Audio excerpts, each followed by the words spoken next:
You are listening to a BEACHGLASS media podcast.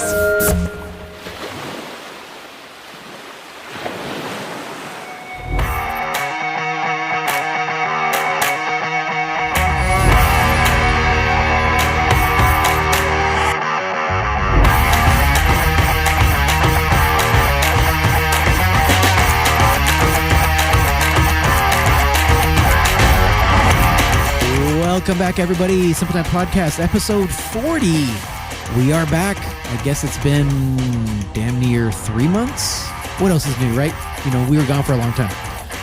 We're back again, and we have a lot to talk about, but we don't have a whole lot of time because fourth wall here. It is 9:40, and yeah, we don't want to stay up too late. So we're going to try to get through a bunch of stuff. Usual stuff, but a bunch of different stories. We'll get into it. You'll find out later on. We're going to call this one a horrific time because, well, it's horror, it's Halloween, and we're going to try to get this thing on time. So episode 40. Let's see what we got.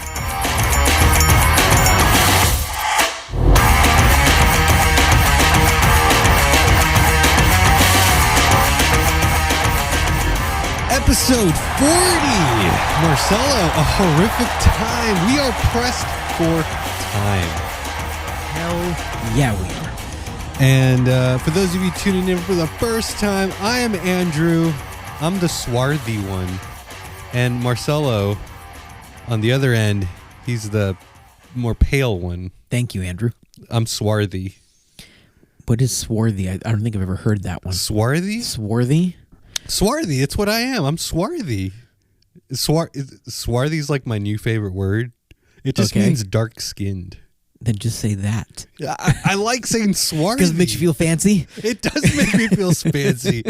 You never learn a new word. You're like, oh, this is cool. And then you just want to try to incorporate it in your everyday speech. Yeah, sometimes. Sometimes. But I like swarthy. Okay, swarthy. Like, I'm swarthy. Okay. So I'm the swarthy one. Hey, my left arm used to be swarthy.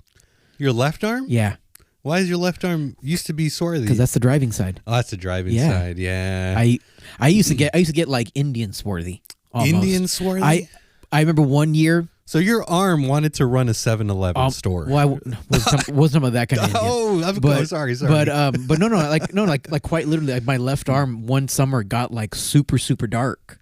But it was just my right arm. I mean, my left arm. My right arm got tanned, but it was nowhere near. Like, I mean, it was night and day. So, remember on the previous episode, you were talking about how your head, the top of your head, got a little swarthy. Oh, okay. So, well, it got sunburned. So the last time we were here was August then. Yeah, we were here in August. Yeah. August 8th, I believe, was the last podcast episode. Shutdown. I was on shutdown. Okay, yeah. Okay, so now it's all coming back to me. Yeah, that was pretty horrible because it looked like I had a really bad case of dandruff. That was horrible, adding to our horrific time.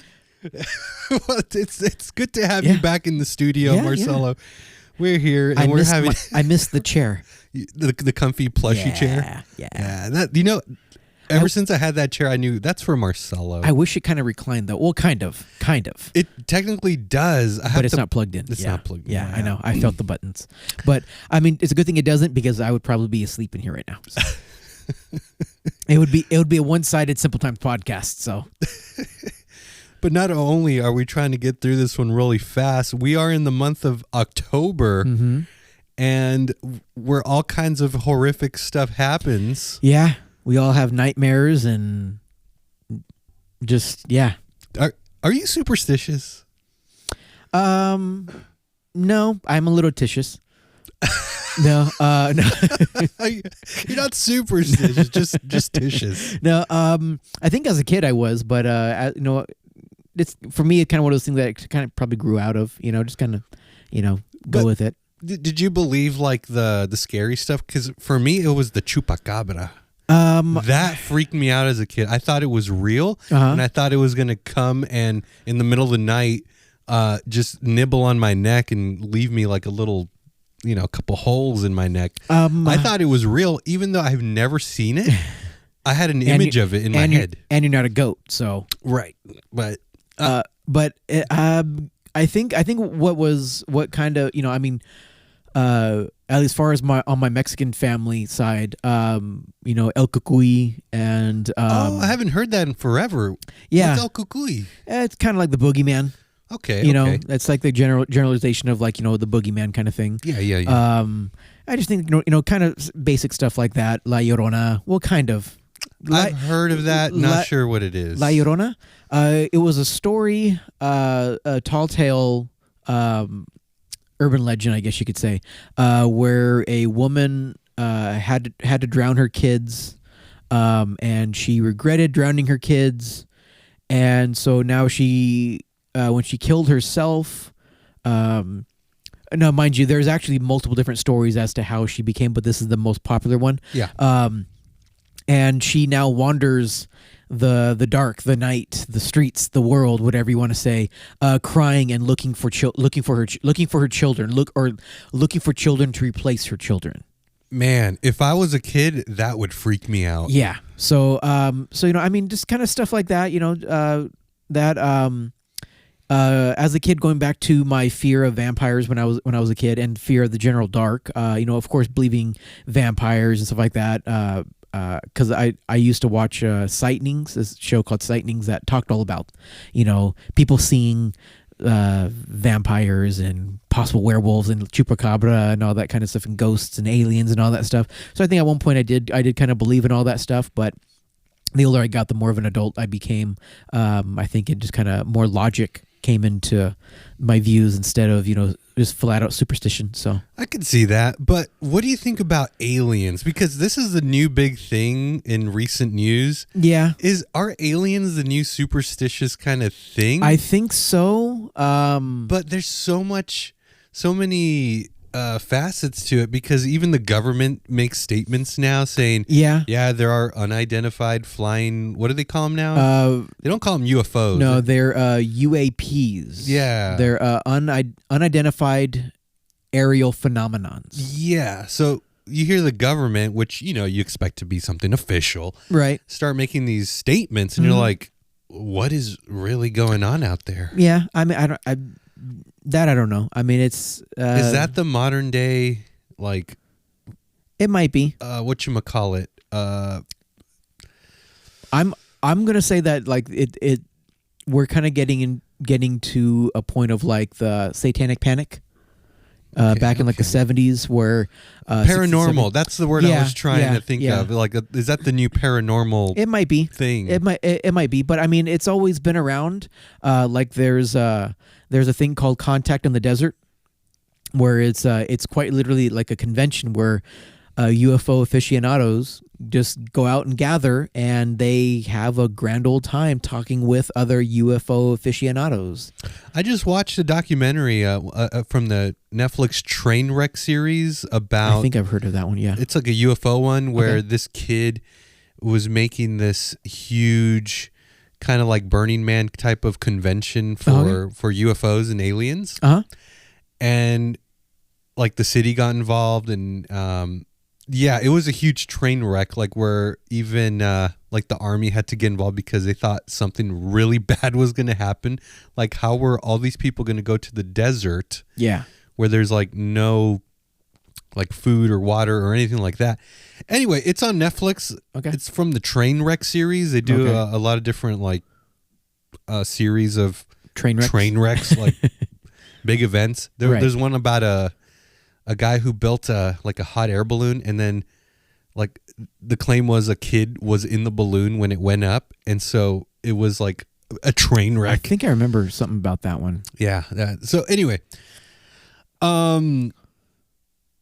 yeah, aliens, man, aliens. Well, I mean, if you believe it, go ahead. But I mean, I've even heard astrophysicists say that they don't believe that there's anything out there. Interesting. That if there was, they would have seen it by now, or seen something. You know, I mean, I will go as far and say that I know they have found like bacteria on Mars in the ice and stuff. I've heard that. So if you want to call that alien life, you can. But I mean, it's just bacteria. I don't really, you know, when people say aliens, they think of like, you know, little green men, Mars attacks kind of a thing, you know.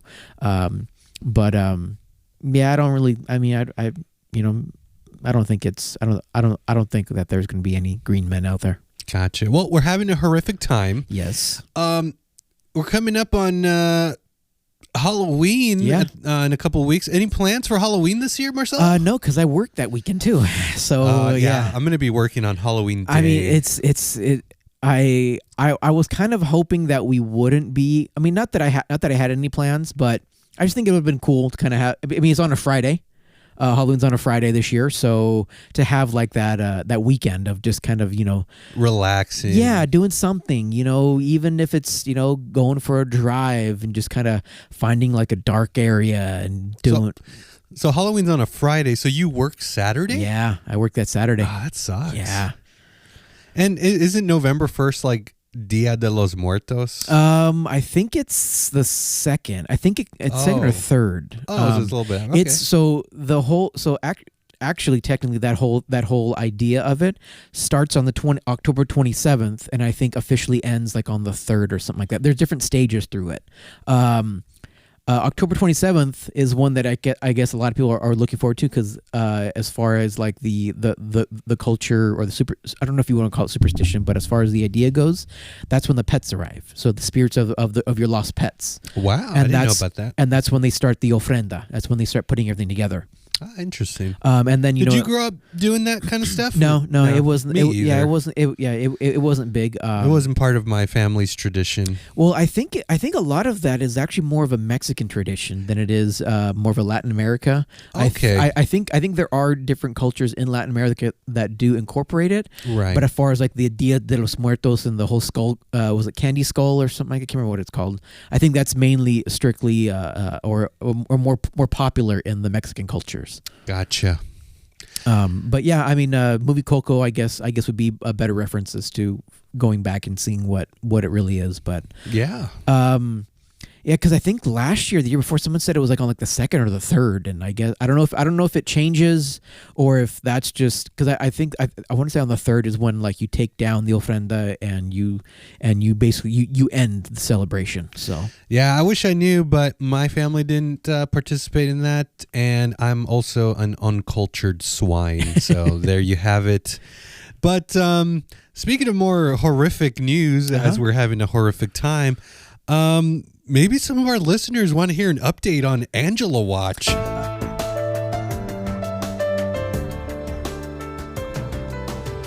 So for those of you tuning in, the previous episode, episode 39, Marcelo gave us an amazing account on how he almost got murdered. And okay, maybe that was a little extreme, but no, it was a horrific thing that happened. Interaction, I guess you could say. Yeah, interaction. This was at your my complex, complex that you live at, and there was this crazy lady. Yeah. What was the climax? She came out with a knife. She came out with a knife, and she walked throughout the complex. She knocked and banged on a couple windows and doors, and with the knife in her hand. You said the police got involved? Police got involved, but they got there too late. And because they already got stabbed, right? Yeah, right. No, he didn't get stabbed. But yeah, she just kind of went around claiming that if you were to kind of not quite quoting Arnold Schwarzenegger, but come with me if you want to live, kind of a thing. Holy smokes! That people were coming for her and to go with her. It was just all kinds of gibberish. She was bouncing all around. You were talking about how she said, "My baby's in there" or something. Yeah. She kept saying that she had a child. I mean, it's whatever. Whatever personalities were taking over. I don't know. I really don't know the official diagnosis of what she has. So we don't want to go too much into detail because you went super detail on episode 39. You can go back and listen to that one. So how did it end though? Where did we leave off? That police came and they just basically said, if you see her again, just give us a call back.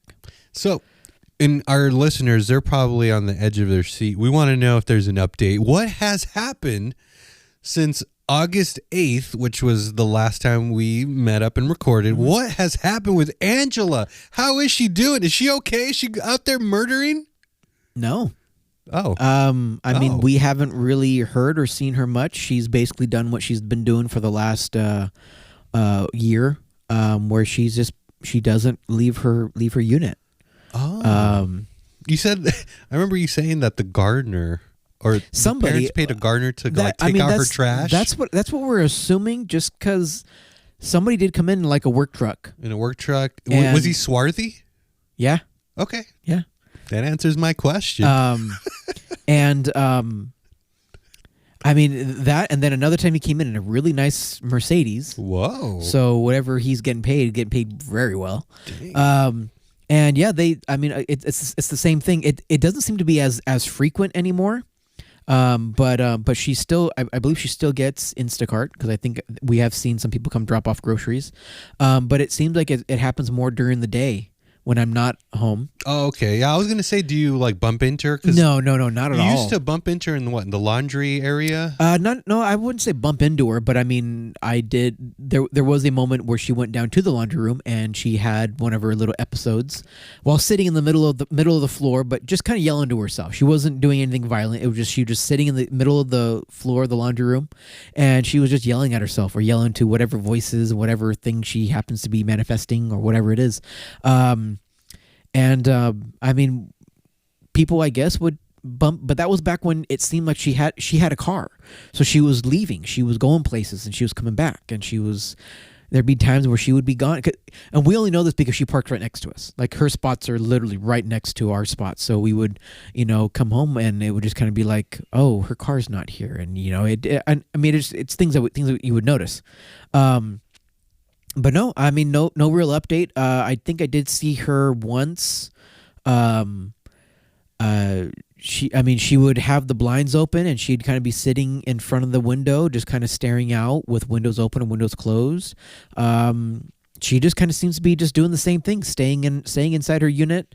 It did kind of seem like for a while either a medication or something was kicking in, because she had the door open, and it seemed like she was having a conversation with someone, I'm assuming on the phone, because it was very calm. And you could actually like understand what she was saying and what she was talking. And she wasn't very frantic. But as of late, I've kind of heard her again yelling at herself but it's not as frequent anymore. So, okay. But the holidays are coming up, and as far as mental health goes, the holiday season is definitely the time that mental health poor mental health skyrockets. So, stress levels go up. People are trying to pay for certain things. That, and then I mean, just people like Angela kind of being isolated from her family as much as she is. That could also be an effect. When you start seeing people, social media or even on TV or whenever, going out and seeing family and being with family and friends, and you don't really have anybody to do that with. That also affects your mental health a lot. The time changes, getting dark earlier and staying dark longer, cold weather, nobody really going out. All these are factors that can affect poor mental health, especially when you already have poor mental health. It just adds on to it. So yeah, there's really no updates. I mean, it's just like she's kept in there. So. That's a good update, because that's all I needed to know. Like, were there more episodes?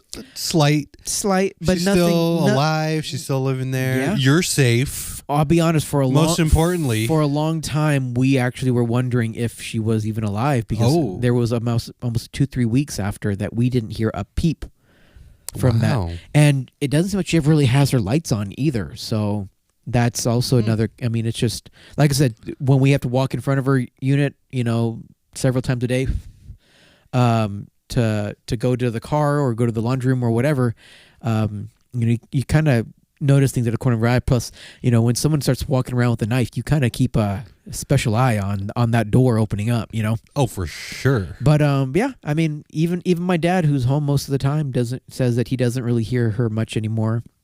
We don't hear little whisperings of neighbors talking about how they're afraid because they've heard these and all that stuff. So I mean, I guess it's, I don't know if either if either her medication is getting better, or if maybe she finally I don't know. I really truly don't know. But yeah, she seems to be quiet for the most part. Well, let's end on a good note. It sounds like, let's just say that she's taking her medication and things are going good, and most importantly, you, my friend, are safe. Yeah, I guess for now. All right. Well, thank you for Angela Watch, everyone. That was Angela Watch. Please return to Simple Times Podcast to get the latest on Angela Watch.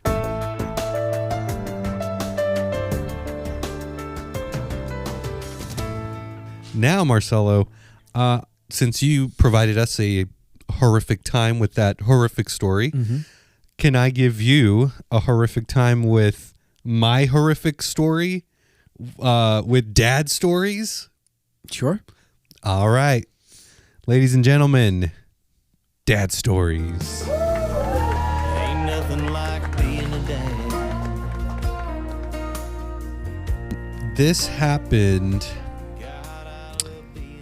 in September last month. It was on a Saturday. Let me pull up the date because I like getting my dates straight. This was Saturday, September 13th, when I had to witness a horrific event. I mean horrific.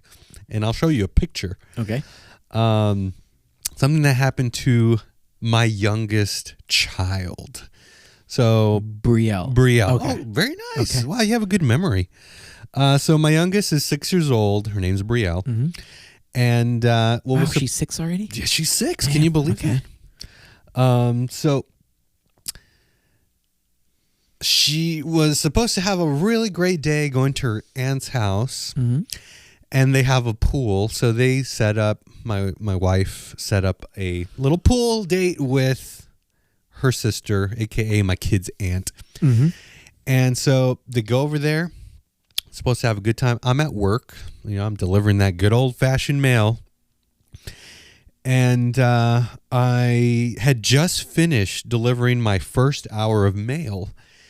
And I'm like, this is going to be a good day. Can't wait to get this over with. I don't have overtime, so all I have to do is do my 8 hours, go home. Should be great. But 1 hour into my delivery, I get a call from my wife. And all I hear is, don't freak out. Brielle just got bit by a dog. And we are going to the emergency room right now. And we're going to get it looked at. And so, as soon as someone says, don't freak out. Yeah. Does that help much? Not really. I'm freaking out. She's like, yeah, it looks really bad. But, yeah, just like I said, don't freak out. We're getting it taken care of.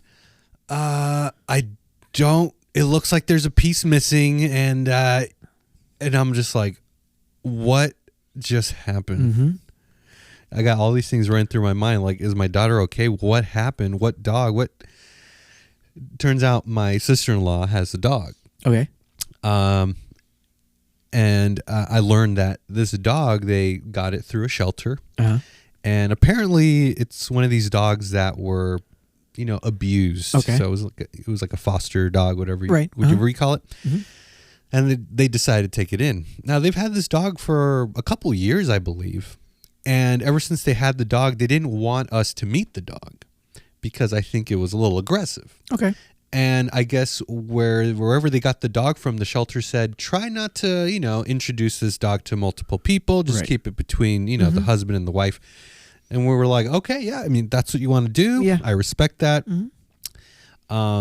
We did kind of think it was kind of strange that we couldn't meet this new family pet.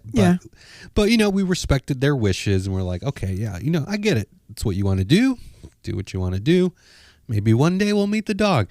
So this Saturday that they were going to the pool party, this was the first time that they were going to introduce the dog to the kids. So apparently they usually have this dog in like a kennel at their house and they let the dog out. And I guess the dog got startled and it started to growl. And unfortunately, Brielle was the one that was just at the right place at the wrong time. And I guess the dog lunged at her and bit her on the lip. Ooh. Yeah. And it took a chunk out And here's what she looked like when I saw her at the hospital.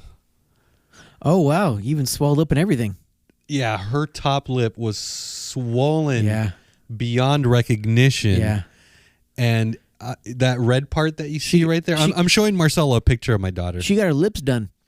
Yeah. She kind of looked like a Kardashian after day one of, what do you call it? Lip filler? Yeah, lip filler.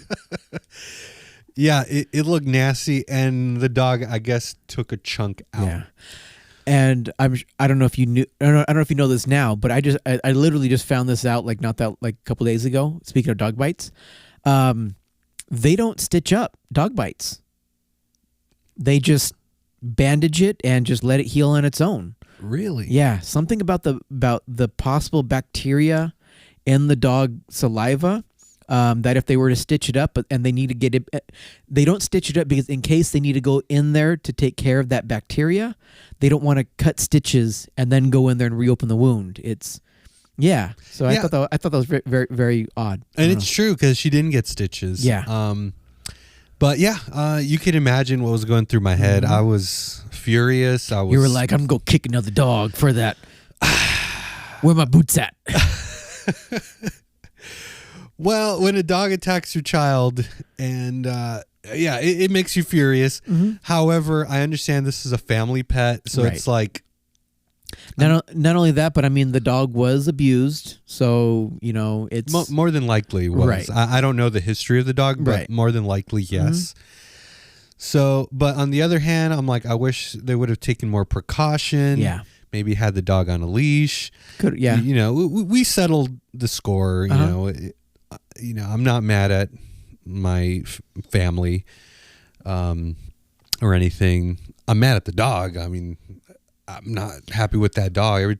I haven't even met the dog yet, but I already know I don't like this dog after what it did to my child. But the good news is, the silver lining is, it's been over a month now. Yeah.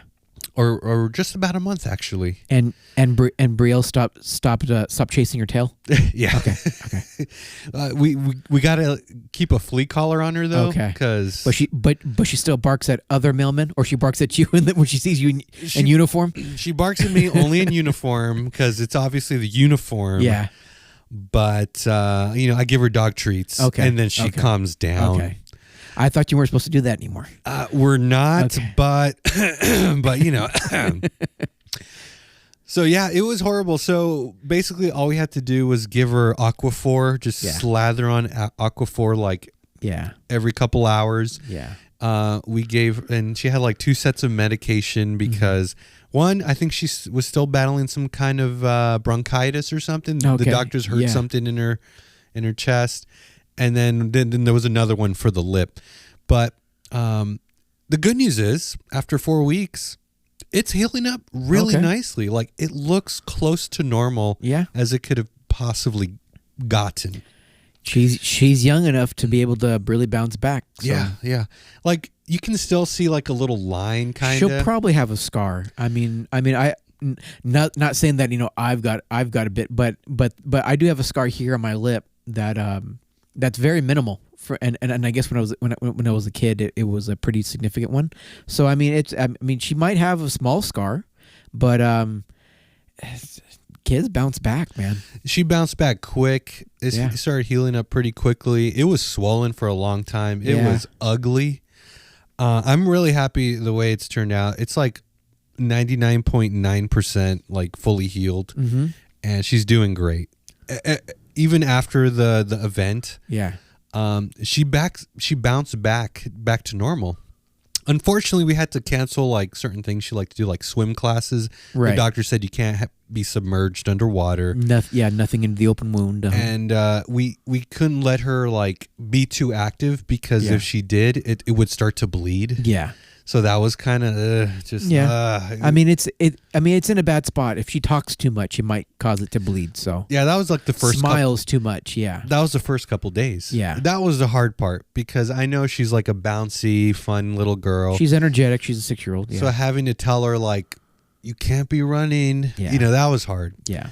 But luckily, she's doing great now. I'm happy for her. She's a strong child. I'm really proud of her because man, that was an intense day. That was a horrific day. It was a horrific day. One of the worst days as a father that I've had in a very long time. Maybe the worst one yet. Okay. It was a horrific time. What was I going to say? Oh, yeah. I hope that what would be really funny is if on Halloween one year in the future, she decides to be the Joker and she goes, You want to know how I got these scars? Yes. And they're like, what scar? She's like, shut up. No one. Well, no, it's not her. I was saying, knowing her personality, but no, Clark's the one with the very like. yeah, that's her. Yeah. Okay. She's a crazier one. Yeah. But yeah, I mean, we're gonna be meeting up with a plastic surgeon. I think Tuesday. Okay. Just to see if it needs like a skin graft or something. If they recommend it. Like I said, it's really minor. Yeah. But but she's also young enough to where even if they were to do something, it would probably clear up really, really quick. I think so. You wonder as a parent, like, oh, are people going to stare at it? Things like that. Yeah. But anyway, all's good, all's well. Everything turned out great. She's happy, healthy. So I couldn't have asked for a better result. So all that to say, that was my dad story. Your horrific dad story. Thank you. All right. What do we have next, Marcelo? Dealer's choice. I don't know. Okay, let's just, you know what? We have a simple shout out. That's right. Okay. Yeah. I forgot about those. Yeah. Okay. What I need you to do right now, Marcelo, is log into your Instagram. Okay. For those of you listening, while Marcelo's queuing up the media section of the Simple Shout Out. Simple Shout Out is where you can send us a message, drop us a line, write to us. Tell us what you want to say to us. Do you love the show? Do you hate the show? All is welcome. You can send us love, Marcelo. You can send us anything through our social media. Instagram, #1. That's where we're most active. But you can also send us an email, simpletazpodcast@gmail.com. And this time, Marcelo, we have a simple shout out from Instagram. Do you have those videos in your inbox? Yep. All right. What I need you to do, Marcelo, is play those videos, and then all I need you to do, make sure the sound's on for one, but describe what you're seeing. You think you could do that? I think so. Yeah, do it for our listeners. Okay. So this was sent to us by none other than Marcelo's beautiful, wonderful. Please, if anybody else is extraordinary out there other than mom,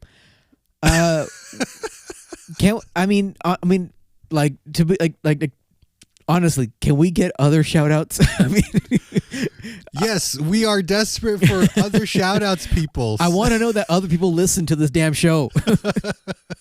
I know they do. I see the plays coming in. So if you are listening right now, comment. Send us something. Anything. All right, Marcelo, play the first one, make sure the sound's on, and just describe. Okay. Describe what you're seeing, okay? Yep. This was sent to us by your mom. Yes. From your mom. No shit. Guys walking through a metal detector in LAX, holding two cats. And they jump in the carrier. And he's walking around with three cats now. Don't know where the third cat came from, but they all got little hats on.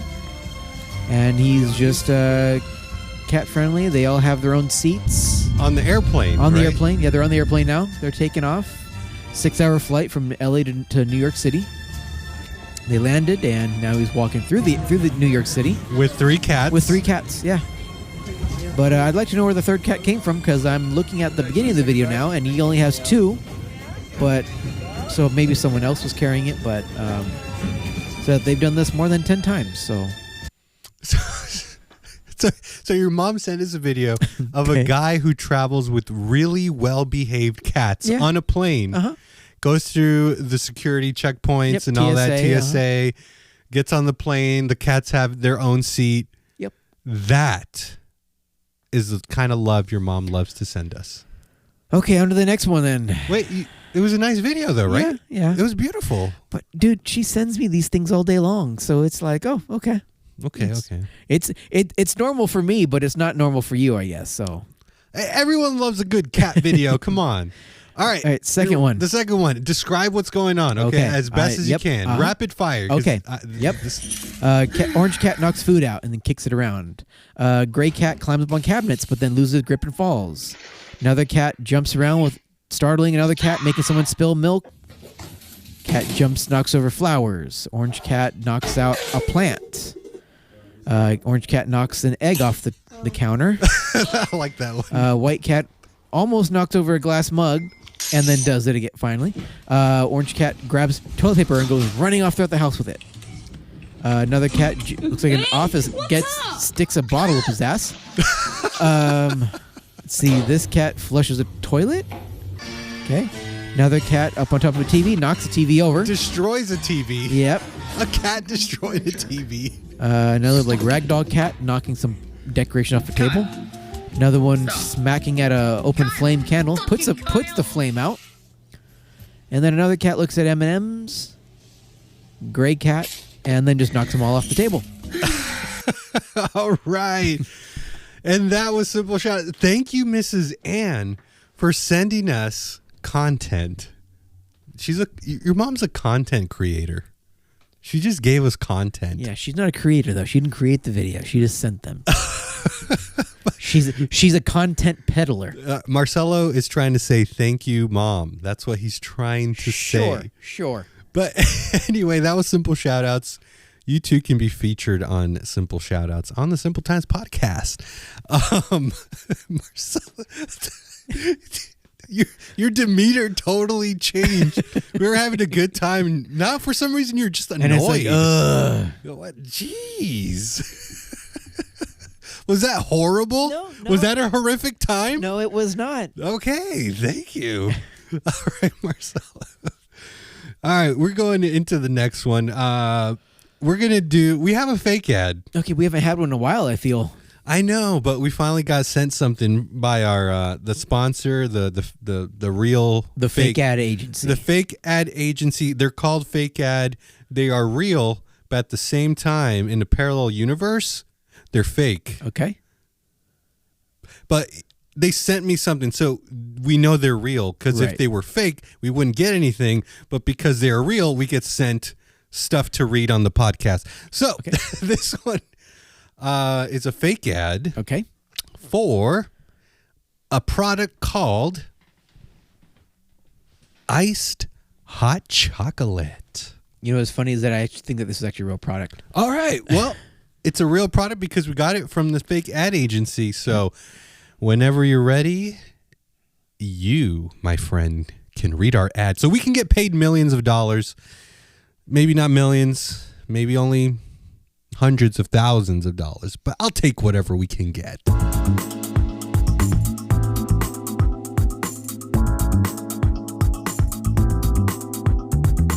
Looking for something new to sip on? Something sweet, something cold, something with likes of coffee but not as strong? Something never been done before? Well, have we got a satisfyingly sweet treat just for you. Introducing iced hot chocolate. That's right, iced hot chocolate, a revolutionary new drink that is sure to be your new go-to beverage. You've heard of hot chocolate before, right? Well, what do you know? Now you can have that old favorite, iced. A new chocolatey sensation, a new kind of beverage that will blow you away on those hot summer days, chilled on ice. And it's so easy. Every order of iced hot chocolate comes packaged in a 12-ounce resealable container, a scooping spoon, and a reusable ice tray.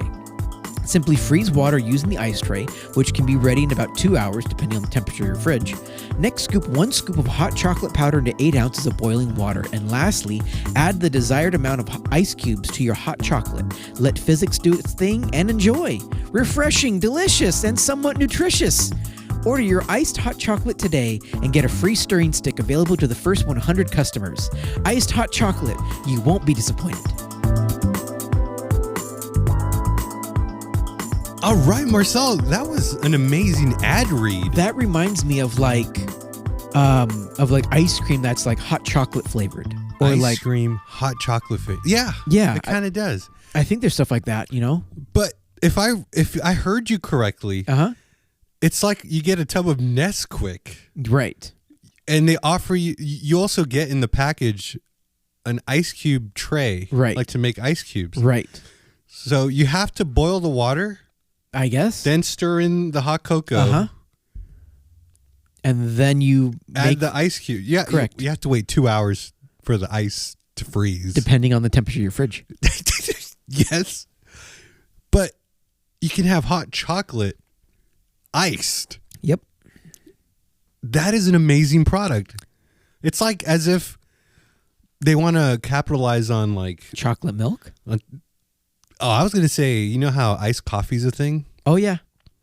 It's like, it makes sense. Like, you know, not everybody wants iced coffee. Now there's an alternative. Iced hot chocolate. Oh, kind of like a chocolate malt. Would you buy this product? I think I would. Me too. And you should too. Iced hot chocolate. All right. And you get the free stirring stick. Yes. For first 100 customers only. Yeah, that's right. That was beautiful, Marcel. Thank you for the ad read. I hope we get all that money delivered to us in the mail. It's funny. You would think they would do direct deposit, but it's only through the mail. Yeah, that is kind of weird. Anyway, I did give them my bank account information, like my routing number. Okay. But they would send a check. I don't know. It doesn't make... I'll have to look at the fine print. Okay. We're having a horrific good time, right? Right. You know who else was having a horrifically good time? I have an idea, but I'd rather hear it from your lips. Ed Gein. Ed Gein. Gein. So you had told me before we started that you had, which I am actually a little shocked by because you don't like watching this kind of stuff. I don't. I do like a good story though. Right. And I think because, you know, you've been a horror buff for a long time, I kind of get intrigued. Okay. But we're talking about Ed Gein. We're talking about Netflix. We're talking about the Monsters series. Yes. Netflix came out with another Monsters, the Ed Gein Story. Now, the first one they did was the Menendez brothers, correct? I believe so. And then Jeffrey Dahmer, and then now next up in the line of the Ryan Murphy production Monsters, Ed Gein. Yeah, and it's funny, before this came onto Netflix, a coworker of mine was telling me about Ed Gein. Right. And all the stuff that he was known for, like and so then, you know, several months later, Netflix puts out this, and I'm like, oh, I kind of know about this guy already. So I was intrigued. My wife, you know, she plays whatever's on Netflix. She watches everything. I didn't get to watch the first episode. Okay. But I did watch like the other episodes, minus like the second to last one or something like that. Because, you know, she keeps watching it. Right. And I can only watch it when I'm there. And this was horrifying. Yeah. The story is horrifying. And it was super disturbing. Yes. I don't know how far you got, but there was a lot of disturbing imagery. He was a very disturbing individual. Yes. There was one episode that I really enjoyed. I don't know if you've gotten to it, but it's when he meets the hardware store lady. Yes. The blonde lady. The other blonde lady. I will say that was my favorite episode because I think her acting was phenomenal. Yeah. And the story, it played like a movie. Like that whole episode felt like a movie to me. Yeah. It was very well done. And I don't remember how it ended. Did it end with the brutal murder? Well, but they didn't even make it seem like it was that brutal.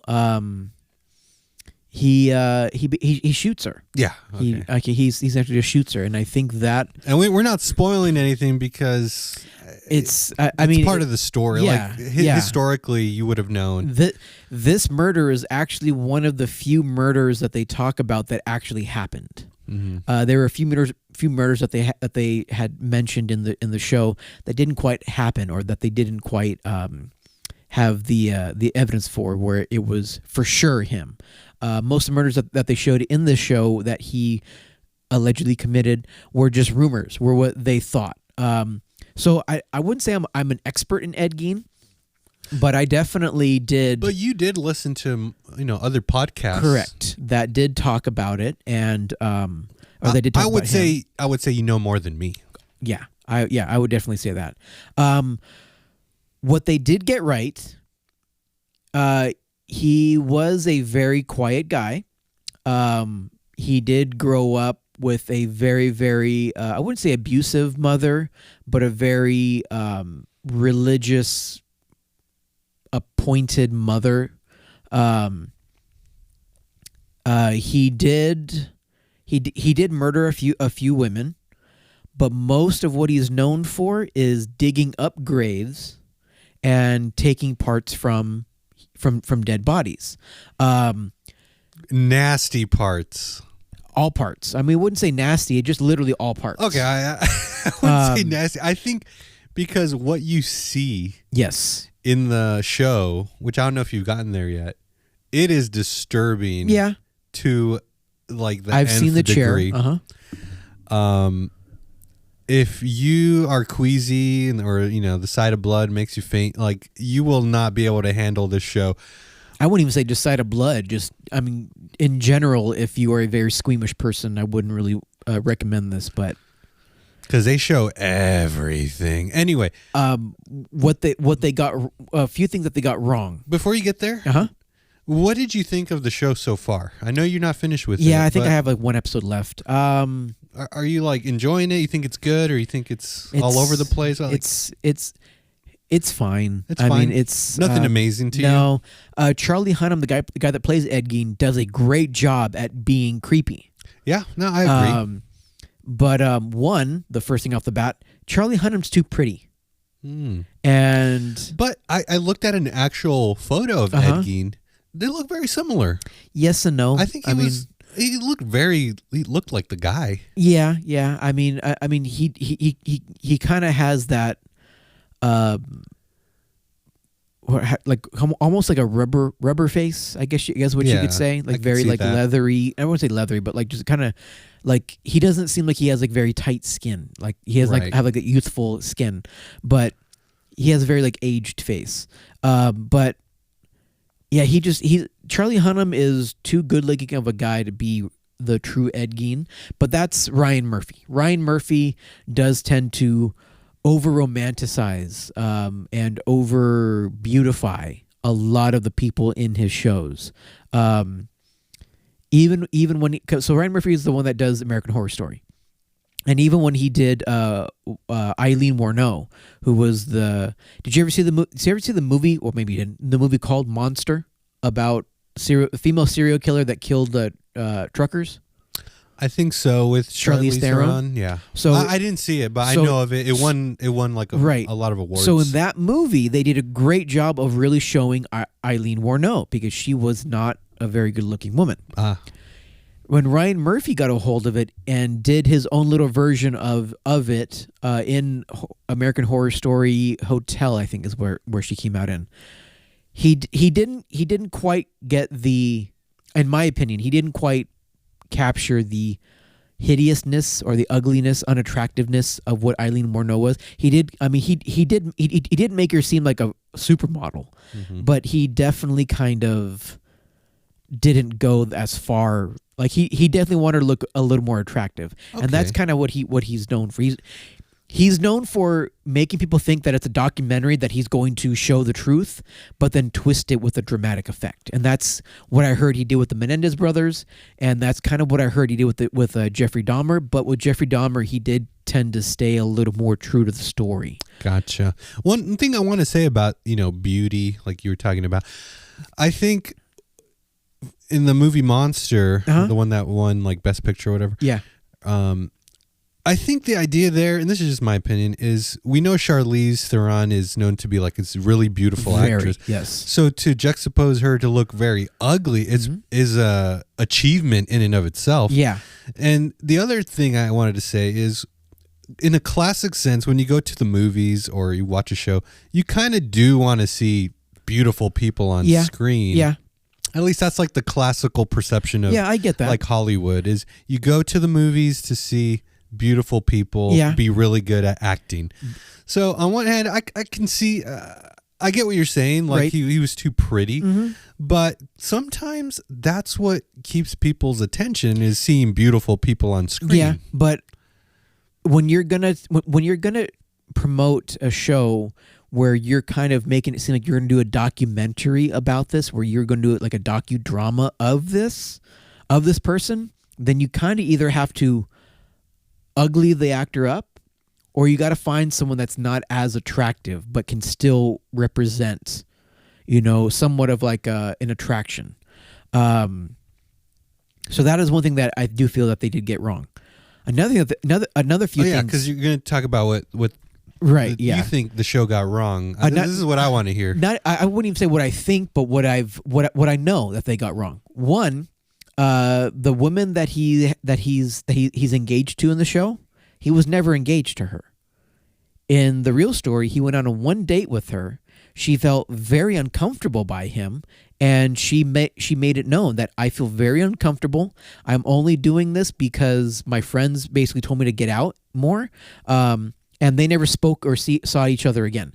In the show, she's like his accomplice. She's like obsessed with him. She loves him. Oh, yeah, and it's in the show, she kind of encourages him to... She supports it. I wouldn't say encourages, but she supports it.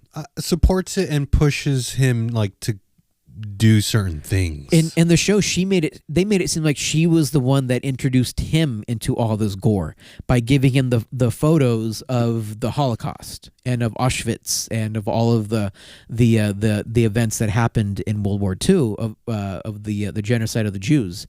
And also, she kind of pushed this fetish idea to him in the show. Yeah, with that magazine of the bitch of...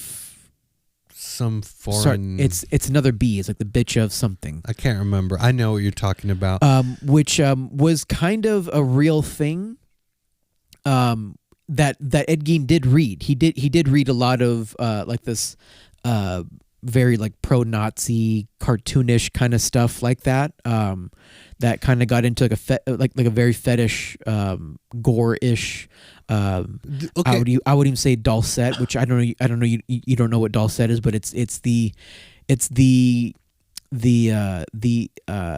fetish. It's a very, very niche, almost taboo fetish of people using women's skin and other people's skin as enjoyment, however way you find it. I want to know, did they get it right that he would put on women's clothing? No, he was not a cross-dresser. What he did do though, so if we were to recognize that or to kind of put in perspective, put in like a visual, Buffalo Bill from Silence of the Lambs, he never wore women's clothes. He had a robe, I'll give him that, but he never wore women's clothes. What he wanted to do though was wear their skin. What Ed Gein really did is, yes, he did wear their faces. That is creepy. Just hearing you say that. Yes, jeez. He did create breasts out of the skin of women's breasts. He would even cut out women's vaginas and put it over himself, over his penis, and walk around the house. Are you even hearing yourself, Marcelo? Yes, I am. And are we going to have to?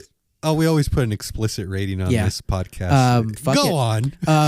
And he would walk around the house to feel what it was like to be a woman. All of this stemming back to the fact that his mother wanted him to be a girl. His mother tried for a daughter. His mother, because they had his older brother Henry, which was 4 years difference. She felt very early on that Henry wasn't going to be the perfect child that she wanted.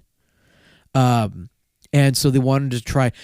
The mom has claimed that the only 2 times that she ever had sex was to procreate because that's how religious she was. So the only 2 times was to conceive Henry and conceive Ed. And she wanted Ed to be a girl. She really wanted to try for a girl.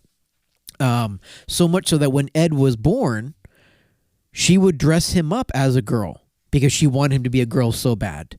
And even when he became older, she would constantly remind him, you should have been my daughter. You should have been a daughter. So she kind of, in a way, treated him like it was her daughter. Was that portrayed in the first episode? Not really. Because, I missed the first episode, so I don't remember if they incorporated that into the show. In the first episode, what they did do right was that they did show how close of a relationship that they did have. But they never mentioned that, at least from my knowledge, they didn't mention that she wanted him to be a daughter, and they never really talked about that. The first episode, they kind of more painted, like the first episode, they did kind of more of like the, what's his name? Norman Bates kind of psycho upbringings of the overbearing mother. That is what they got right. One thing that they did kind of somewhat get right was the death of Henry. So Henry, when the older brother, when he got older, the older he got, the more the mother thought of Henry as an embarrassment to the family because he didn't follow his church upbringings. I can't remember what kind of religion they were, but it was like a very extreme Christianity, but it was also like very, very like Presbyterian and like very like Baptist kind of. Yeah, almost. I think it was Baptist. I remember Lorsa made some comment. Yeah, like, it was those fundamentalist Baptist or something like that. Yeah, very strict, like insanely strict kind of thing. But yeah, going back to what you asked, the cross dressing, no, he never cross dressed. That's one thing I've seen in a lot of videos of people talking about this, is that when he did not cross dress, he wanted to wear their skin. Okay, so cross dressing, no. That relationship with that blonde Correct. girl, no. Okay, the part we're all waiting for. Okay, Marcelo. We need you to solidify this. Okay. Did he dig up dead bodies? Yes, he did. Oh man. He definitely did that. I believe he didn't do older bodies. He definitely wanted to do more recent bodies because he wanted the fresher skin, easier to work with. One of the more disturbing, actually, 2 more things. Or here's some things that they did get right. Okay. When they did arrest him, and they did do a search of the house, they did find several coffee cans filled with chewed gum. Chewed gum. I don't know if you remember during the show, but there were coffee. But he would be chewing gum, and then when he would be home to get rid of it, instead of throwing it in the trash, he would put it in a coffee can. Mm-hmm. And at one point, when the girl, I can't remember her name in the show, came back to his house to help clean up, she then had asked, love interest girl? Yeah, she had then asked. Wait, because there's 2 love interests. Which one are we talking about? No, there's only one true love interest. The younger one. Correct. We're not talking about the older lady. Correct. Not the hardware store girl. Correct. Yeah. Okay. No, not her. Okay. This is the young one. The neighbor. Basically, she was a neighbor girl. Right. The one that wanted to be a photographer. Yes, the one that introduced him to basically all, the one that they tried to say instigated all this, but never did. When she was helping clean out, she had said, "Why are there so many coffee cans filled with chewed gum?" And his response, Charlie Hunnam's response was, "In case they still have some flavor." You sounded just like him. Well, Charlie Hunnam's version. You should be Ed Gein for Halloween, my guy. That they got right. His obsession or his love of pork and beans was what he got right because it was just an easy food to get. The fact that he used human skulls, the brain pans, as bowls is what they got right. He had a favorite. They found several brain pans that were made into bowls that he would eat out of. Remember that the episode where he tried babysitting? Yes. Did that happen? Do you know? Yes and no. So he was a babysitter. He did. Oh. He was actually, but what the show made him seem was like he was creepy. The kids always found him creepy, but in reality, he was actually great with kids. He did magic tricks with them. He would roughhouse with the boys. Because of his upbringing, he was never really able to fully mature. So he had several interests. He would show them, they would read comics. So as a babysitter, he was actually really great with kids. But in the show, they portrayed him as like a creep. Yeah. I mean, they were having fun up until he walked into the living room with the face on. But that was so crazy. Which he never did. I don't think he ever showed the kids that. But yeah, and the real story, he was great with kids. It was just once the parents found out who it was that was really babysitting for him, that's when they didn't like it. But yeah, like I said, that was half truth. That was, wasn't fully. Was Texas Chainsaw Massacre and the other one based off of him? Yes. Well, yes. Psycho. So yes. Those were inspired by Ed Gein. Those were definitely inspired by Ed Gein. That's insane. Yeah.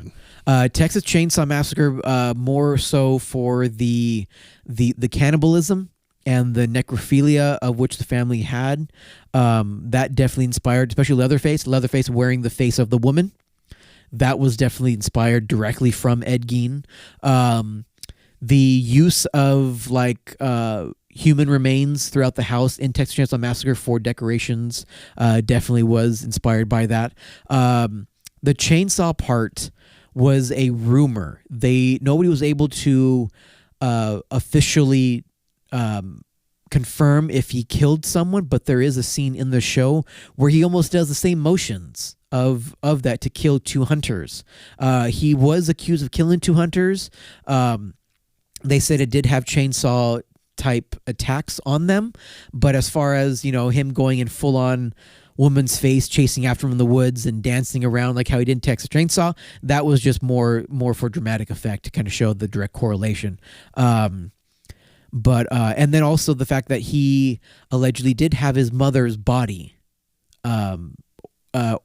in the house also was that true? It half true. It was partially true. Because in the show they showed the mom in her rocking chair. If I remember correctly, he kind of created his mom. He didn't quite dig her up because the way that they buried his mom was within a sarcophagus kind of a thing. It was like in a tomb. It was completely entombed.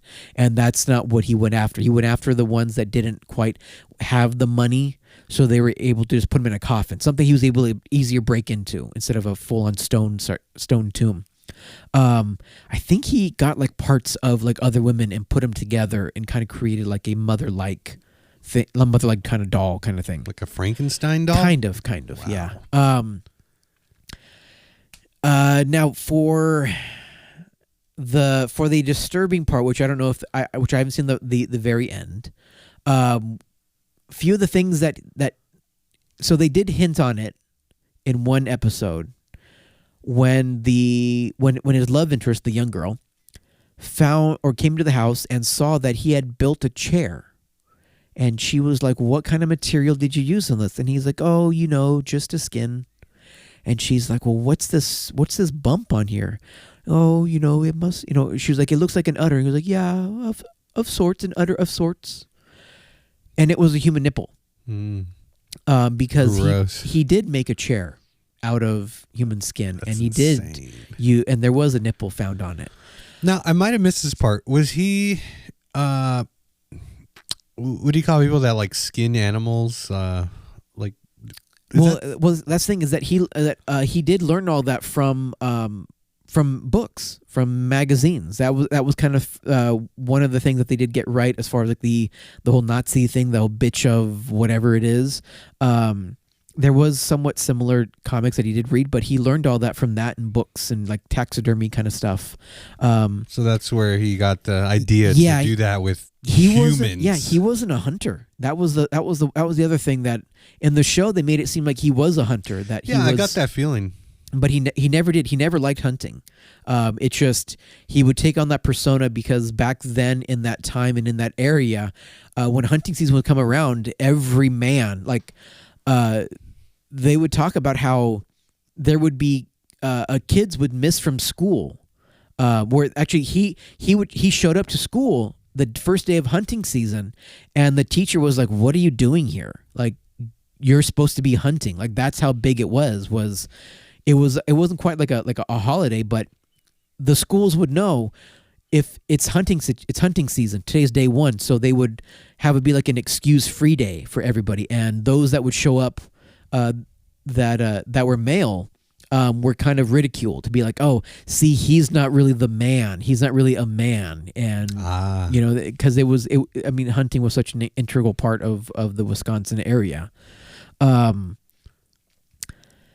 Now, the one thing that I'm going to end this closes out with, the things that they actually did find in his, which I want to say I may have read on here at some point. In fact, let me see if I can find it real quick. A list of items that they found in his home. Yeah. Once again, ladies and gentlemen, we're talking about the Netflix show Monster. Is it Monster or Monsters? Monster. Monster, the Ed Gein Story. And, I'm not a horror buff. I don't normally sit down, but since my wife was watching it, I gave it a whirl, and my goodness, this show was insane. It was disturbing.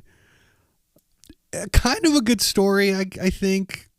Wouldn't recommend it if you don't like horror stuff. So all the items that were found in the house belonging to Ed Gein. According to this article by The Tab, it says, when police searched the home, they found the body of Bernice Warden, one of Ed Gein's victims, hung upside down by her legs with a crossbar at her ankles and ropes at her wrists. Bernice Warden, that's the hardware store owner. Okay. She was found in a shed on the grounds in the main house that belonged to Ed Gein.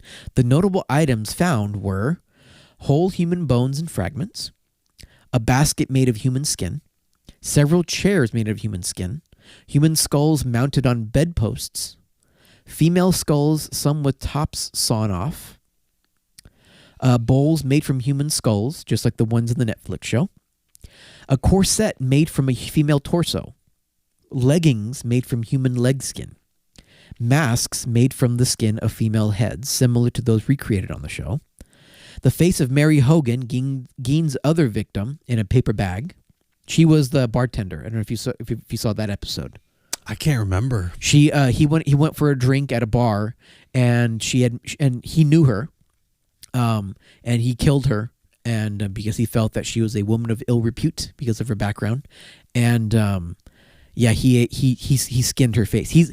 Her face is actually the face that he wears throughout a lot of the show. Mary Hogan's skull in a box, as well as her body in the shed. Police Bernice Warden's head in a sack. They also found Bernice Warden's heart in a plastic bag. 9 vulvae in a shoebox, which they found 9, but they weren't sure how many he actually cut out because he said in an interview later on they would decay too fast. So they would turn green, so you would always have to throw them out and get new ones. And at one point, they found one that was spray painted silver, and they asked him why was it spray painted silver, and his idea was to help preserve it. He thought that spray painting it silver would keep it from decaying, but all it did was make it brittle, and he wasn't able to use it for whatever he was using it for. A young girl's dress and the vulvas of 2 female judged to have been about 15 years old. A belt made from female human nipples, 4 noses, a pair of lips on a window shade drawstring that he had positioned to where when he would pull the blinds close or pull the blinds up, they would look like they were kissing, or their lips would come together. and he was known of getting lipstick and actually putting lipstick on the lips to keep them fresh. Wow. A lampshade made from the skin of a human face, and fingernails from female fingers. One thing that they don't list here is that they found gloves that were made out of hands, made out of actual human skin. So that is so disgusting, disturbing. Yeah, the real story is actually way more disturbing than what Netflix is doing, and I think they may have done it because if they would have gone pretty close to this, verbatim for how it happened, I don't think that Netflix would have been able to really show it, because it's pretty gruesome, pretty horrific. They show some nasty stuff. They do, but I mean, I think it's very, very like Mickey Moused up. It's very like a lot of the Nazi flashbacks that they do never happened because he wasn't that obsessed with those books. That magazine, the bitch of whatever. I think they said they found maybe one or two, but I mean they made it he was fully obsessed, but he wasn't. He was interested in the idea of the Nazis just from the genocide. Because he was curious about the whole genocide ideals that they had. But yeah, that the whole him fantasizing about the Nazis being in the bar, all that stuff just didn't seem it never happened as far as we know. So all right, well, to bring this to a close, yeah, because it's been a horrific time, man. Yeah. Would you recommend the show? Like, say, Halloween's coming up, and someone's like, "Oh, I want to watch something spooky and get me all scared." Is this that kind of show? You would think? You're the horror guy, remember? I would say yes, but if you really want to see like a better detailed telling of it, I would say watch like Psycho or Texas Chainsaw Massacre, so you can kind of get the idea of the horrificness of it. Psycho to show the psychological impacts of it, and then Texas Chainsaw to show the physical aspects of it. So, all right. Well, Marcelo, I really appreciate your take on the Ed Gein story. Mm-hmm. Yeah, I'm surprised that I watched it. Yeah, I am too. I'm glad we were able to talk about it. This was fun. Well, I mean, it always is. I mean, it's always fun to talk about a piece of history like that. Well, that was nightmarish in and of itself, and I remember you had something else that was pretty nightmarish. Do you want to? Yeah, I mean, just kind of a quick. It's our AT&T nightmare. AT&T. So America Telephone and Telecommunications? I have no idea. But no, it's something that's been going on. So almost a year ago, my mom had a brief battle with identity theft. She had to get a whole new number. American Telephone and Telegraph. Okay. Continue. She had to get a whole new number. New phone line, all that kind of stuff. She upgraded her phone, turned her phone in. There was a whole mess with that too. What did she upgrade to? iPhone. I mean, she was always just iPhone to iPhone. Oh, okay, so gotcha. So 2 months ago, our bill jumped from like about $210 is usually what we pay to $380. Holy smokes! And we were like, "What the hell?" And so when she inquired about that, she found out that they were charging her for that old phone or the old number that she doesn't have, that old line that she canceled. That she doesn't have access to anymore. They said, they're like, "Oh no, yeah, it's still an open line." On top of that, she also, because she doesn't really know how technology works and how AT&T works, she got herself a tablet and an Apple Watch in a bundle through AT&T. Was a tablet like an iPad? Yeah, iPad. Okay. Yeah. So it's all Apple products. Correct. But what they duped her into doing, because they didn't explain this to her, was that in order for you to get that, you know how you can go in there and you can buy a phone, but if you you can buy a phone for, let's say, $16 a month with 36 installments, kind of a thing. Yeah, okay? yeah. But in order for you to do that, you've got to establish a phone line and a plan. Right. They didn't explain that to her. They didn't tell her that. She just assumed. She just saw the price, and she fell for the price without them explaining The price of the phone. the monthly payments that she was going to be making. Oh, okay. But they didn't tell her, well, we have to establish a phone line. So we find out in the end of it all, she's paying or on that bill because I'm on the plan as well, that there are 5 phone lines. 5 phone lines. And there's only 2 active. So you Me and your mom and the new line that she got. But So they're charging her for the old line. Her Apple Watch has a phone line, and her iPad has a phone line. That sounds like she bought data plans for Apple Watch and the tablet. And again, they didn't explain to her that when she got this bundle, when she upgraded her phone, because she did like an upgrade bundle where she upgraded the phone. She had an Apple Watch at the time already, but my sister and I had gone to Best Buy and bought it outright without any kind of data plan, just, and then the iPad. They basically suckered her into buying new stuff without fully explaining to her what it entails. So that's the reason why the bill jumped up damn near $160. Now, I understand people would get the data plan for the Apple Watch and the tablet if they're going to they want to use it outside of the home's Wi-Fi. Correct. Is that what your mom uses the tablet for? And the iPod or the iPad is still in the box. Oh, so she hasn't even used it. She took it out of the box once and put it into a case and then never really turned it on. So she's never really used it. In fact, the guy at AT&T today when we went there had said that we don't see that there's any kind of usage on that device. The Apple Watch, they do see usage, but there's just, after explaining to her that, because she says she didn't know, you don't need data plans to have the Apple Watch work. As long as you hook it up to your phone Bluetooth, you're good. The iPad, long as you have it hooked up to your home Wi-Fi, you don't need a data plan. So she's going to be... So she was at a Target in Cyprus. There was what we thought was... a guy that said he was an AT&T representative. Yeah, because some Targets have that little section in the electronics section. Right, but this guy was, I guess, wandering the store and just happened to get her in one of the main aisles and said, hey, would you, how much do you pay for your phone bill? And my mom was like, well, it's $3.50. No. Are these like the people that you see at like Food for Less? They sometimes roam around the aisles. And Costco as well. And Walmart. Yeah. Oh, no. And when my mom was like, well, it's funny you say that because our bill just jumped to $3.50. And he was like, well, let's look and see what we can do to lower that bill. And immediately it was like, oh, well, yeah, I see it here. Well, to save you some money, let's go ahead and just upgrade your phones. If we do that, we'll save you some money. The only one that's saving money in the upgrade is me. You. And I'm saving $30. Okay.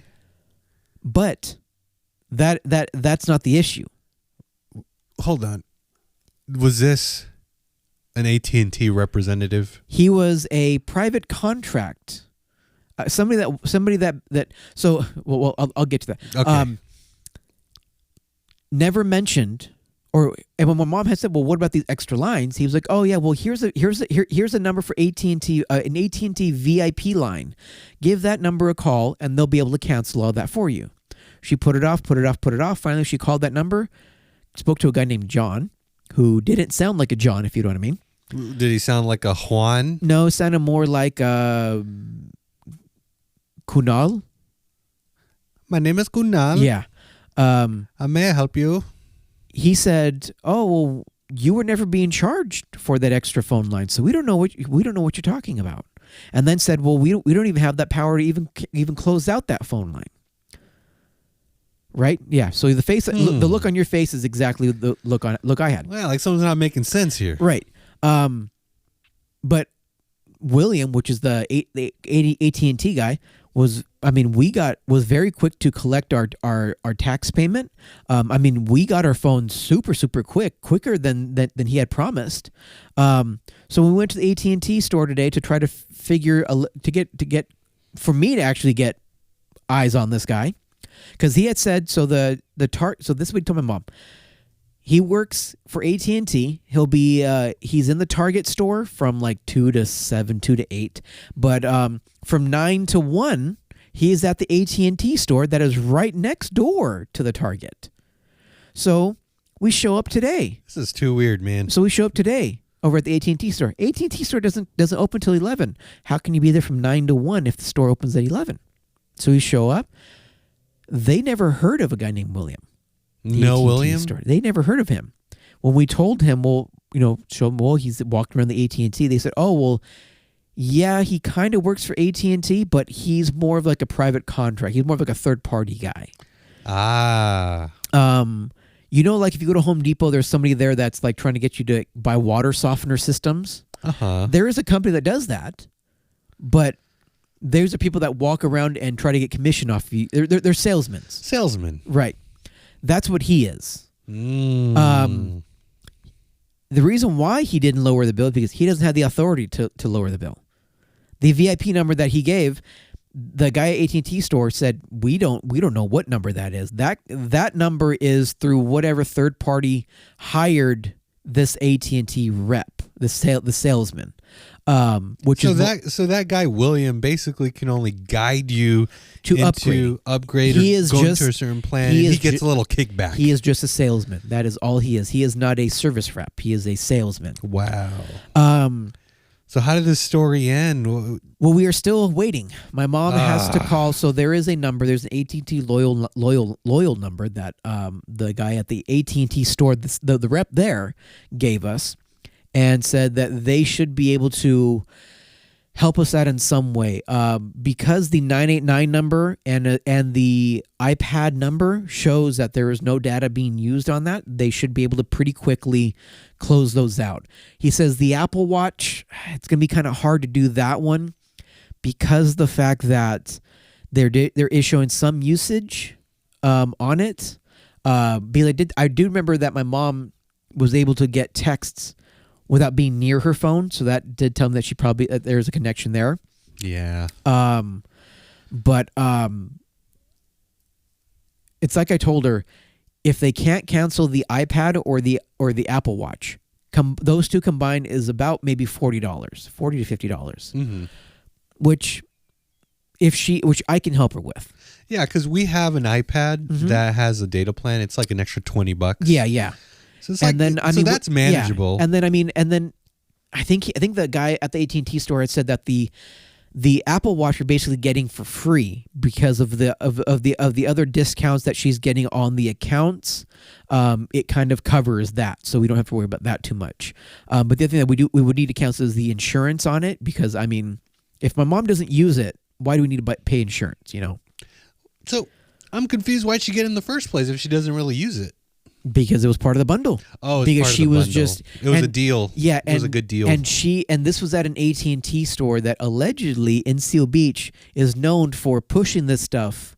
So Seal Beach has a very, very big senior community. That is like their bread and butter. That's the reason why they're getting so many sales, because they're pushing all this stuff without explaining this stuff. So basically, if what I'm hearing is scam, pretty much, which is why I told my mom from now on, you need to be there with her. Not only that, but we are only going to go to this one store, AT&T store. I think it's on Lakewood Boulevard in Candlewood. It's I don't know if it's Long Beach still or if it's Lakewood, but I know it's on Lakewood Boulevard in Candlewood. It's right next to El Torito. They have gone above and beyond in helping us out in the past. With everything. The Seal Beach store is also the store that I think I may have told on here that lost my mom's phone when she went to go turn it in, to trade it in. Oh, no. And they claim that she never turned it in, but all of a sudden, randomly, a manager found it in a bin in the back of the store. So this store clearly, and then it's funny because William, the quote-unquote sales rep, or the salesman, had said, you never want to go to any of those stores. Well, he doesn't want you to go to those stores because then he doesn't get the commission. He wants you to go back to him to get all your stuff done. Sounds like a car dealership. Yeah. So then we went. So then I just happened to need to go into Target to get a few things. So I went into the Target and I went back and I told my mom, I said, show me where you sat down with William and had all this whole discussion. She showed me to me where, and I saw a guy there that worked there. I said, excuse me. I said, do you happen to work here? He's like, yes. He worked for Target. This is William. No. This is a guy named Franco who works at Target. Franco? For Target. Is he swarthy? No. Wow. He was about my color. Oh wow. But all right. But when I told him, I said, "Is there a guy that named William that works for AT&T but works here inside the store as like a contractor kind of salesperson?" He's like, "Yeah." And he goes, "What does he look like?" I said, "I never saw." My mom described it to him. He's like, "Yeah." He goes, "Yeah, there is one, I think, here." He goes, "Why?" He goes, "Did something happen?" And we explained the situation to him. He said he was going to be able to lower our bill, but, and that's the other thing. When my mom got the recent bill for this recent cycle, it jumped up again another $160. Jeez. So now our bill is up to almost $480. Oh, man. And that's nuts. Yeah. So just for you only need 2 lines, but they're charging you for 5. Yep. $480. That's insane. Because we did have to pay an upgrade fee. One of the phones was had an upgrade fee. I think it was mine, but they said it was only be a one-time charge. So this one they said this one was going to be a little higher. So I was expecting $30, $40, not a $160 jump again. And then they said after this it was going to go down. Well, my bill is going to go down. The AT&T rep looked and said, "Yeah, my bill is going to go down. It's going to go down by $30 from what I'm paying now for my phone, or from the current phone that I have, which I upgraded only about a year ago. That it was going to go from like $90-something a month to like $60 or $70 a month. So I mean, I was gonna reap the benefits, but my mom was going to get paid, was going to still be charged for all those multiple lines. So basically, William couldn't do shit about that. And so we explained, he basically scammed and duped my mom into upgrading phones, claimed that he was going to lower it, but all they did was skyrocket it even more without explaining the details of it. And so this guy, Franco, had said, so actually the AT&T sales rep, the guy that we talked to at the AT&T store, had said that AT&T is actually currently trying to phase out these contractors because of all of the negative reviews they've been getting, clearly, which we see why now. That makes sense. It makes AT&T look bad. Exactly. And these guys are all over the place doing this, where they are just working for a commission. They're getting, if it's anything like the reason I brought up that water softener Home Depot job, because I actually applied for that a long time ago. And I left it because of the scam that it was, where you are getting paid an hourly wage, but you need to make sales. You need to hit sales. And they don't care how you get it. You need to hit sales. So that's what these guys are. I could never do that kind of job. Yeah, I couldn't either. Like, I get it. You do want to sell a product. That's the point of a salesman. Yep. And some people are good at it. Uh-huh. I could never do that. And every time I see them in those stores, I'm so annoyed. Yeah. Because you could just say, no, thank, and they try to push a little bit. Yeah, and it's like, no, I said no. Yeah. Like, I'm okay. I am super happy with the plan that I have. I don't care what you have to offer. Yep. That's just what it is. And the one that I did kind of feel bad for one time when I did see something like that was this guy was selling water dispenser systems. And it was whatever kind of water, ultra filter, something like that. But I did feel bad for him. He was at Sam's Club only because they put him like way in the back where nobody goes, and it was just like you could tell he was just desperate for any kind of interaction. And when he had asked us about it, we were like, we already have a water dispenser attached to the fridge, and he's like, well, I mean, is it like attached to the fridge? And we're like, yeah, like it's built in. Yeah, and I mean, I did feel bad for him because, like I said, it did kind of seem like he was like really trying to like get anything, like just one sale, just something, but luckily we did see that there was somebody that was talking, because I do know that there are people out there that aren't privileged enough or have the enjoyment of having that free water I want to say free because I know you're still paying for the water bill, but coming out of the fridge, where you don't have to worry about getting like the 5-gallon sparklets bottles and all that stuff. And that's kind of what you were going to get here, is having to get the crock and the dispenser and then getting the water filled and all that stuff. So, but I mean, at Costco, once you walk in, immediately DirecTV. Hey, you want to get DirecTV? And luckily for that one, it's like, well, you guys don't service our area, because they don't. We've tried to get DirecTV, but we don't get that. We don't get service in that area. Right. So I mean, is that? But yeah, we're still. My mom has still in the middle of that horrific nightmare of a time of that. Yep. Jeez. Yep.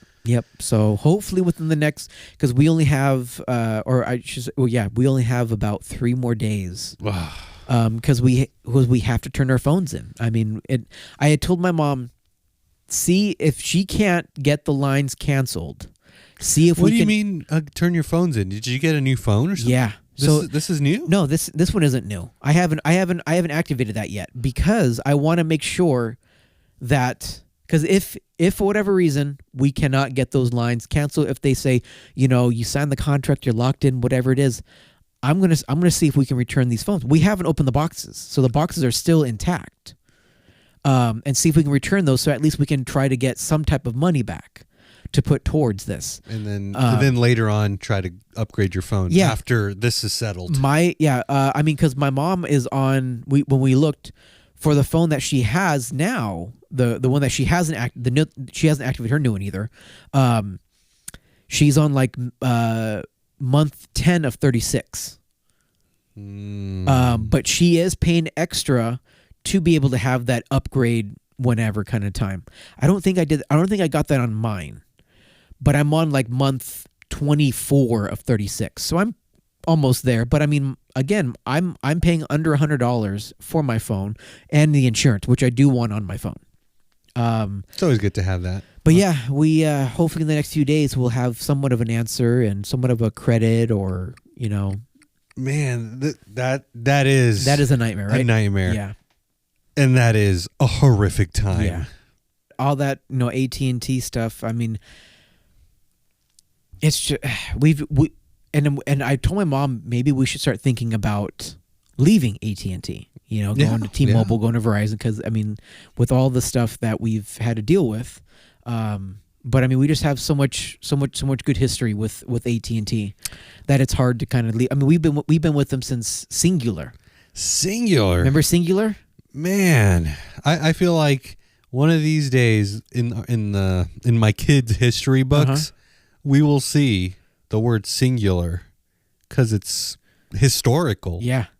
Went from Singular to SBC to Pac Bell was actually before that. Pac Bell. So yeah. And did you know Bell is the last name of Alexander Graham Bell? Yes, I know. And do you know what Pac Bell is? No. Pacific Bell. Oh, I could have guessed that. It's like so much history involved in here. I know, right? You need to brush up on your history. Yeah. But it's a good thing I'm here because now we have History with Jefe.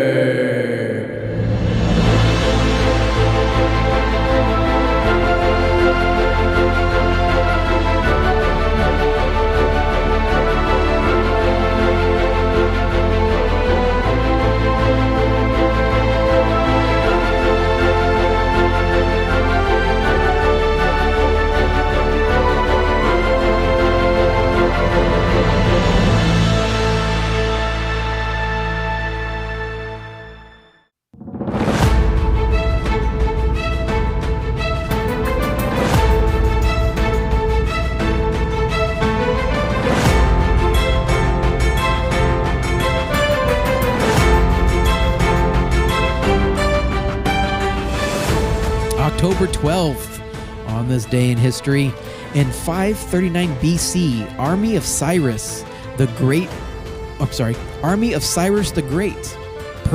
Persia takes Babylon. Oh, I know.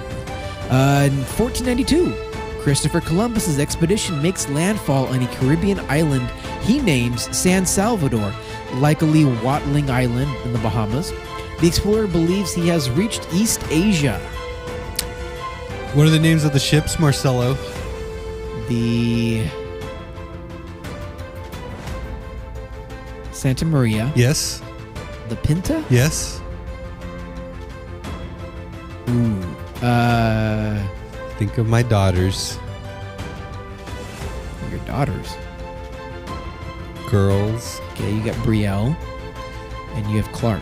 They're both girls, and girls in Spanish is... Oh, Nina. Yeah, you got it. Okay. All right. The Nina, yeah. Okay. You are really good at history. Yeah, I'm impressed. I'm impressed. Continue.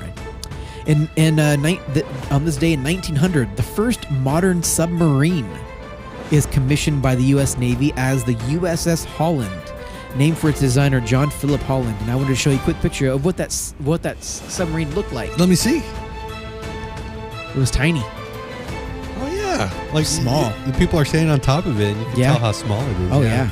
It's like the size of a canoe or something. Maybe, a little bit. Just about, yeah.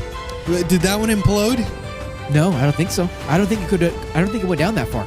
Was that one controlled by a PlayStation remote controller? No, it was not. Fortunately, it was not. Remember when we had our big comeback? That was like the big story. Yeah. Good times. Yeah. Good times. I miss those memes. Me too. On this day in 1915, Ford Motor Company under Henry Ford manufactures its 1 millionth automobile at the Rogue plant in Detroit. That's insane. Thinking about making 1 million vehicles. Yeah. That's a lot. Yeah. And of course, it was the Model T. The Model T. You ever seen what the Model T is? I want to say I've seen one. You had to have. It looks like that. Yeah. In fact, there's actually in Pedro, there's a Model T car club. Oh, that's really cool. That and all of them have Model Ts. And when I was at the retirement home, every Father's Day, the Model T, the club Model T club, I can't remember what they called it, used to always come by and pick up and do free car rides. You could hop into a Model T and go for a little cruise around the block and all that stuff. So yeah, that's really cool. On this day in 1999, the Day of 6 Billion is proclaimed as the 6 billionth living human in the world is born. Wow. That's a lot of people. Yeah, right? Today in film and TV in 1960, Japanese politician, and I'm going to butcher these names, Inijiro Asanuma is assassinated with a sword during a televised debate live on TV by 17-year-old nationalist Otoya Yamaguchi. Jeez, on TV? On TV.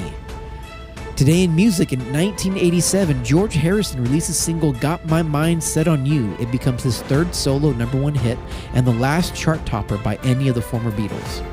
Wow. Today in sports, in 1968, the Summer Olympic Games open at Mexico City, Mexico, the first Olympics in Latin America. This is just a random fun fact of this October 12th. In 1609, children's rhyme Three Blind Mice is published in London in a book edited by and possibly written by Thomas Ravenscroft. I remember reading Three Blind Mice. Yeah. In elementary school. Now you know the rhyme Three Blind Mice. You know, see how they run. Mm-hmm. You know how like that. You know, dun dun dun. Okay. Mm-hmm. Do you know what famous show used that as their theme song? No, I can't think of anything. The Three Stooges. No way. Yeah. That's funny. If you go back and you listen, it's Three Blind Mice. See how they run. I never put that together. Yeah. Wow. Famous birthdays on this day. Luciano Pavarotti was born on this day in 1935. He was a very, very famous opera singer. Oh. Hugh Jackman celebrates his 57th birthday today. 57. 57, dude. Do you think we'll still be podcasting at age 57? Probably not. Unless this turns out to be an amazing podcast. Yeah. We'll see. It's 30 years from now. Oh, man, it's crazy. Olympic athlete Marion Jones celebrates her 50th birthday today. And then actor Josh Hutcherson celebrates his 33rd birthday. He's younger than us, dude. Do you know who Josh Hutcherson is? No. If you see his face, he was known for being a kid actor. I think he got his claim to fame, and I think the biggest one was the Hunger Game movies. Yeah, I remember Hunger Games. But I remember him in Zathura. I knew it was a Z word. With Sam Rockwell and I believe Scarlett Johansson. And correction before people start yelling at us. Uh-huh. In 20 years, we will be 57. Oh, yeah, huh? Yeah, okay. Well, I'm 36. Yeah, I'm 35. I'll be 36. But yeah, 20, not 30. So before people start screaming at us. Another fun fact about today, October 12th, but in 1216, King John of England loses his crown jewels in the Wash as the flood tide swamps his wagons, probably near Fosdyke, perhaps near Sutton Bridge. When you said the Wash, I'm like, they didn't have washing machines back then. What? Famous weddings on this day. In 1810, the first Oktoberfest the Bavarian royalty invites the citizens of Munich to join the celebration of the marriage of Crown Prince Ludwig of Bavaria to Princess Therese von Sachsen-Hildenburghausen. Gesundheit. Thank you. Speaking of Oktoberfest, do you do any celebration, like Oktoberfest celebration? No, I've never been to one. I've always kind of wanted to, though. Yeah, me either. Because I want to try schnitzel. Schnitzel, like Wiener Schnitzel? Well, no, see... Because I was just there for lunch this afternoon. Schnitzel is actually different from what you think. Schnitzel is actually, it's basically fried, deep fried pork, or it's a fried pork cutlet. That sounds amazing. Yeah, and it's like one of the national dishes of Germany. So Schnitzel. It's different than Wiener Schnitzel. Marcelo, if you can find Schnitzel locally, tell me and we'll go try some, because that sounds amazing. Yeah, it's supposed to be really good. 1812, French. The Hunchback of Notre Dame author Victor Hugo weds Adèle Fourchere in Paris until her death in 1868. In 1893, American education pioneer and two-time widower Booker T. Washington weds his third wife, American educator Margaret James Murray, until his death in 1915. Whoa. Famous deaths today. I don't know if this is really famous, but I guess he kind of is. Robert E. Lee. General Robert E. Lee died on this day in 1870. And then also another famous death is Wilt Chamberlain, famous basketball player, died on this day in 1999. Oh. So, and that is History with Jefe.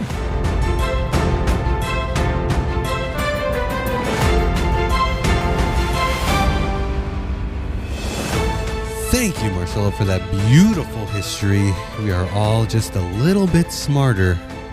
But with all that history, we need to be looking into the present and the future. And for that, we need Simple Times News.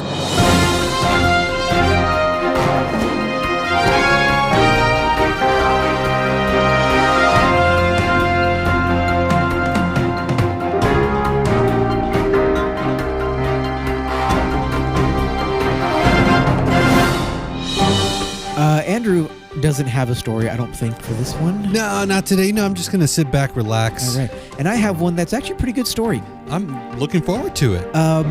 Almost killed me. By the way, this comes from our friends at ABC News. All right, our good friends. Mm-hmm. The headline is, Almost Killed Me. Squirrel attacking residents in California town, sending at least 2 to the hospital. A squirrel? A squirrel. A squirrel sent people to the hospital? Flyers have been posted in the area stating this is not a joke.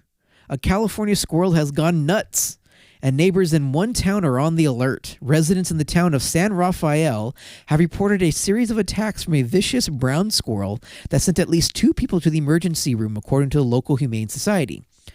Marin Humane confirmed to ABC News that there have been reported attacks from a wild squirrel in the area that may be the result of public feeding. We've received reports we've received at least 2 reports of people being attacked by a squirrel in a neighborhood of San Rafael. This behavior is unusual for squirrels and is likely the result of someone feeding it, said Losa Bulk, the director of marketing communications at Marin Humane, in a statement. When wildlife is fed by humans, they can lose their natural fear and act more emboldened. This is why we remind people that feeding wildlife can have negative consequences for both people and the animals. The Marin County Sheriff Office could not confirm the reported attacks when contacted by ABC News.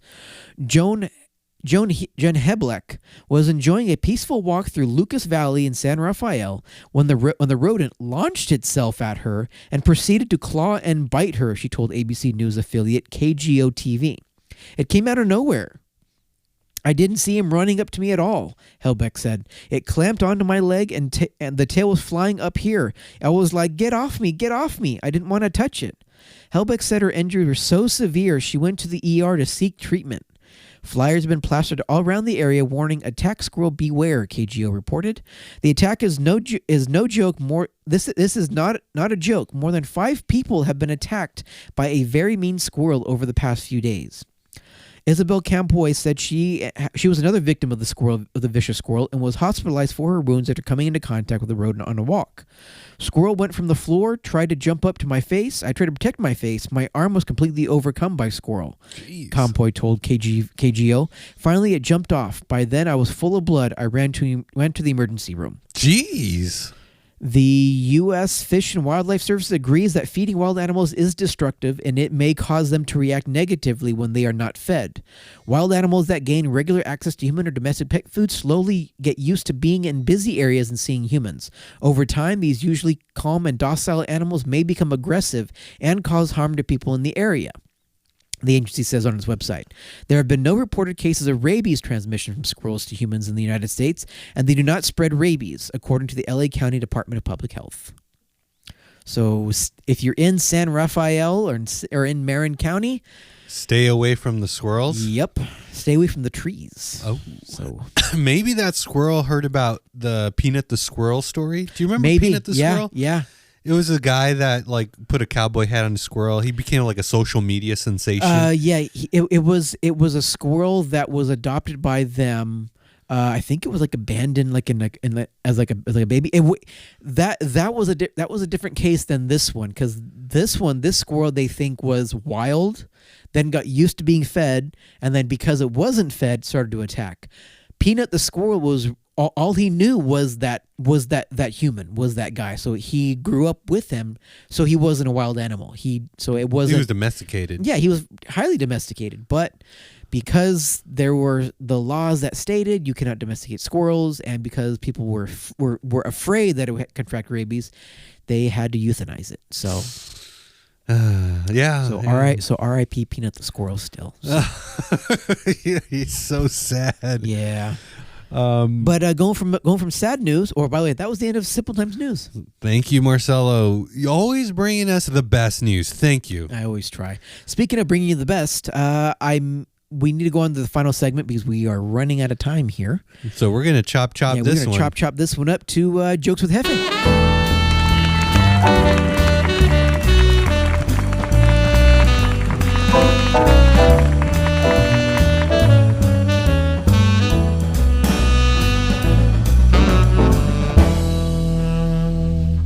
Now, a lot of these I may have told on the podcast before around this time.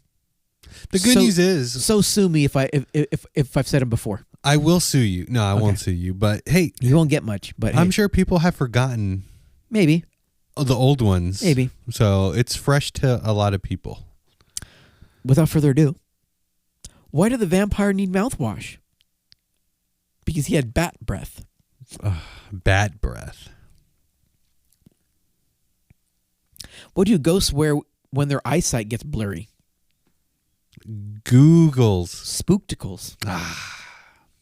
Why don't ghosts like rain? Because it dampens their spirits. Mm-hmm. Why did the skeleton go to the party alone? He had nobody to go with. What kind of makeup does a witch wear? Mascara. It's mascara. I'm trying so hard to think of the answer before you say it. What did the ghost ask the other? Do you believe in people? Okay, that one got me. What do monsters use to stay in shape? Scarobics. Scarobics. What is the ghost's favorite ride at an amusement park? The roller coaster. I knew it had to do with roller coaster. What's a ghost's favorite drink?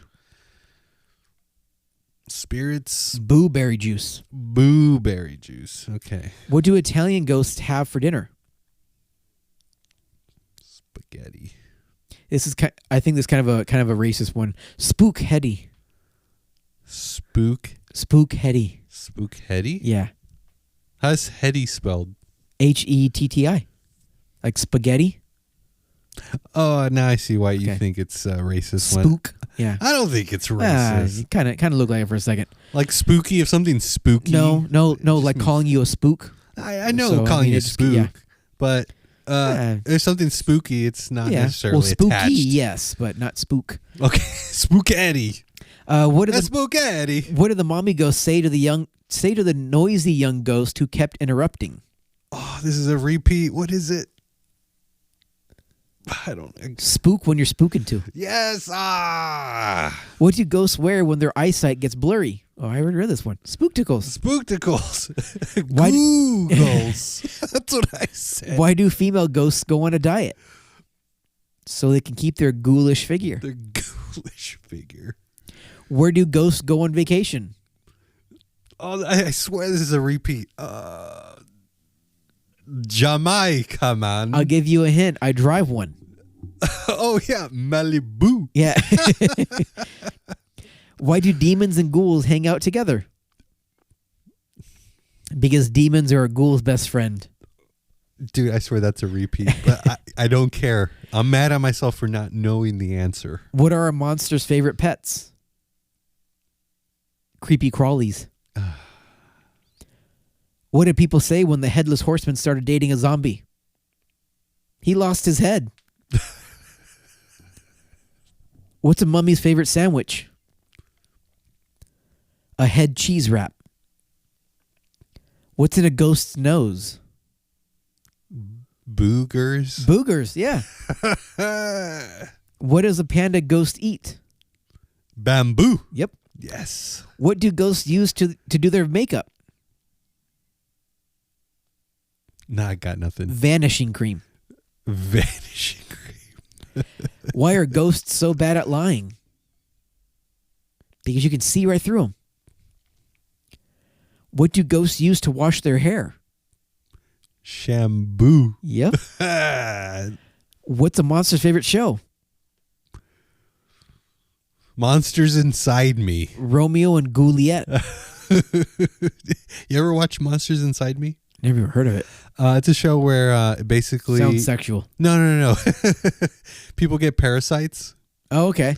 And then they show how they get them out and what they look like. Gotcha, so it's gotcha. pretty gross. What kind of monster loves to disco?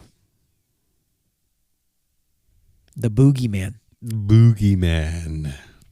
What was the jack-o'-lantern? Why was the jack-o'-lantern afraid to cross the road? He had no guts. What do you call a fat pumpkin? A plumpkin. I knew it was that simple. Are any Halloween monsters good at math? Well, no, unless you count Dracula.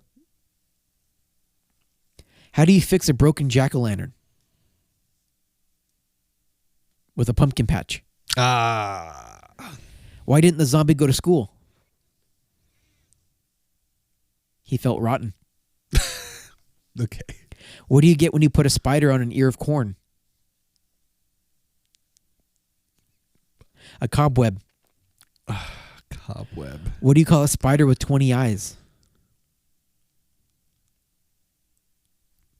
A spider. Come on. The maker of this product does not want it, the buyer does not use it, and the user does not see it. What is it? That's too much for me to think A about. coffin.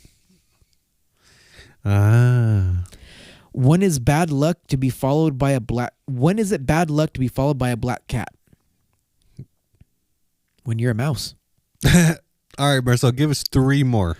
What is a pause in work at a mortuary called? A dead end? A coffin break. Coffin break. What kind of monster... Okay, I already read that one. Why didn't the scarecrow eat dinner? He was already stuffed. And where do ghosts like to travel on vacation? Didn't you just say this one? A variation, but different answer. Oh, a different answer? For time's sake, I'll give it to you. The Dead Sea. The Dead Sea. I was going to say Czechoslovakia. But, hey, different strokes for different folks. I guess so. All right, Marcelo. We've been at it for about 2 hours now. A little under 2 hours. So we failed. Wrap it up quick, please. I'll wrap it up. Did you have a good time? Or a Sure. time? Yeah. Marcelo, you cut me off. It's 11:45, dude. I don't know. Did you have a horrific time? Sure, I sure did. It's gonna be even more horrific morning. Look, I know you work in the morning. All you have to do is get a couple Red Bulls, eat a good McDonald's breakfast. You're going to be fine. Stop yawning on the mic, okay? I don't care how tired you are. Anyway, this was a good episode. Yeah. If we don't see each other, happy Halloween. Happy Halloween. You want to get off this mic? I do. Oh, gee, I've never seen you like this. You're scaring me. I know. All right, Marcelo. It's such a haunting time. Boo. All right. Simple Times Podcast out. Boo.